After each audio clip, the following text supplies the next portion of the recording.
Some victories are loud. They announce themselves early, draw a crowd, and demand recognition. They're the ones you see coming. But the most dangerous victories, the ones that truly change the game, are silent. They happen while everyone else is busy explaining themselves. They happen while others rush to speak, to justify, to impress, to fill the space with noise. This is about that quieter path to power. Not the power of shouting louder or dominating conversations, but the power of staying quiet and still winning anyway.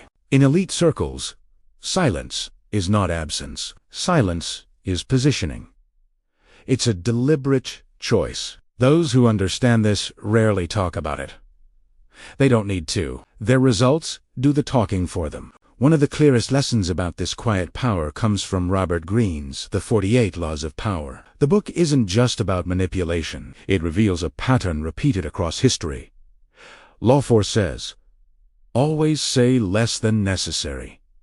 Why? Because those who speak too early expose their intentions. Those who explain too much weaken their authority and sound defensive. Power, Greene shows us, often grows strongest when it is not announced. Silence allows others to underestimate you. And being underestimated is one of the greatest strategic advantages you can possibly have. It lets you move without resistance. Centuries before Greene, Machiavelli's The Prince explored the same truth in a much harsher world. The rulers who survived and thrived were not always the loudest or the most expressive. They were the most restrained. They observed far longer than they spoke.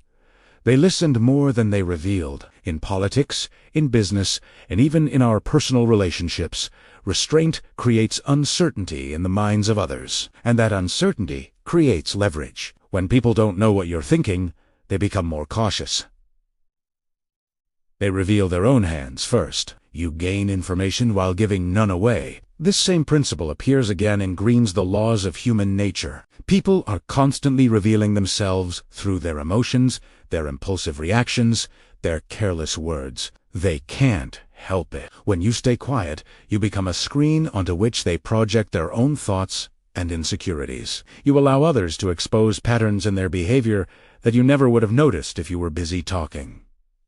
Silence isn't passive. It's observational dominance. You're not just sitting there. You are actively gathering intelligence, watching the entire game play out, while others are only focused on their next move. Ryan Holiday approaches this idea from a different angle in Ego is the Enemy. Here, silence isn't a tactic against others, but a discipline against yourself. Your ego wants credit. Your ego wants recognition. Your ego wants to speak first and prove how smart you are. But real, lasting progress rarely comes from the ego. It comes from patience, from humility, and from long periods of quiet work that no one else sees or applauds. Those who can tame their ego and learn to stay quiet can build without interruption. They aren't distracted by praise or derailed by criticism because their work is happening below the radar. The ego needs noise to survive. True progress needs silence to grow. Strangely enough, even the art of seduction follows the same rule. In the art of seduction, Greene shows that deep attraction is not created by an excess of words. It's not about talking someone into liking you. It's created by mystery. By restraint, by letting the other person fill the silence with their own imagination and projections. When you don't reveal everything, you become a puzzle they want to solve. Silence invites curiosity, and curiosity is an emotion that draws people closer than any explanation ever could. Over-explaining kills mystery. A little bit of silence makes you unforgettable. Modern psychology confirms this in Robert Cialdini's book, Influence. He explains that people are persuaded not just by strong arguments, but by timing, presence, and perceived authority. Think about the principle of scarcity. When something is rare, we value it more. This applies to words, too. People who speak less often are often listened to more closely when they finally do speak. Their words carry more weight precisely because they are scarce. If you are constantly talking, your words become cheap background noise. But if you are known for being thoughtful and speaking only when you have something important to say, people will stop and listen. Your silence builds anticipation for your words. This idea is crucial in high-stakes environments. In Thinking in Bets, poker champion Annie Duke explains that the best decision-makers do not react instantly. They don't let pressure force them into a quick response. They pause, they gather information, they allow uncertainty to exist without rushing to resolve it with noise. That moment of silence is where good judgment is born. It creates a space between the stimulus and your response. Rushing to speak is an emotional reaction.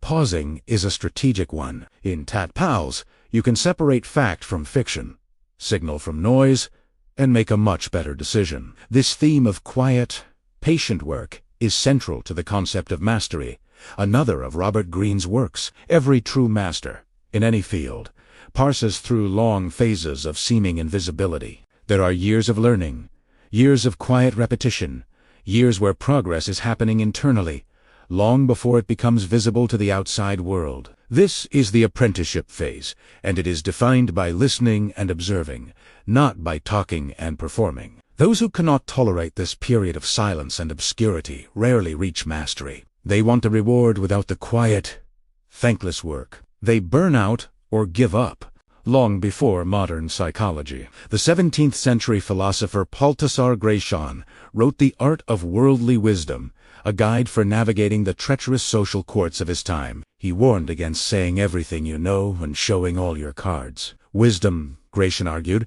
is not about displaying your intelligence at every opportunity. It is about controlling its expression. What you withhold often matters more than what you reveal. By never revealing the full extent of your knowledge, you keep people guessing and maintain an air of depth. They can never be quite sure of your limits, which makes them respect you more. And finally, we see a modern version of this in the Almanac of Naval. Naval often speaks about building leverage, but he emphasizes the quiet kind, leverage built not through shouting on social media, but through code, capital, reputation, and most importantly, judgment. This kind of leverage is built silently, over years. It's not about seeking attention. Here, silence is focus. It's the ability to shut out the noise and work deeply on something that matters. And that focused work, done quietly, is what compounds over time to create extraordinary results. When you combine all these powerful ideas, a pattern becomes impossible to ignore.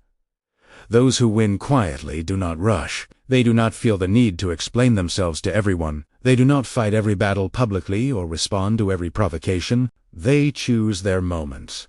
They choose when to speak. And because of that, when they do speak, it matters. Their words land with force. Silence protects your energy. It sharpens your observation. It keeps your plans and intentions intact until the moment is right. In a world that is addicted to noise, a world of constant updates, hot takes, and endless chatter, quiet has become a rare commodity. And as with anything, rarity creates value. If this way of thinking resonates with you, you already understand something most people will never learn. You don't need to announce your progress. You don't need to prove your intelligence in every conversation. You don't need to speak just to be seen. Sometimes, the most powerful and strategic move you can make is to stay quiet and let your results speak for themselves much, much later. Thanks for watching. If you appreciate this kind of thinking, consider subscribing for more insights.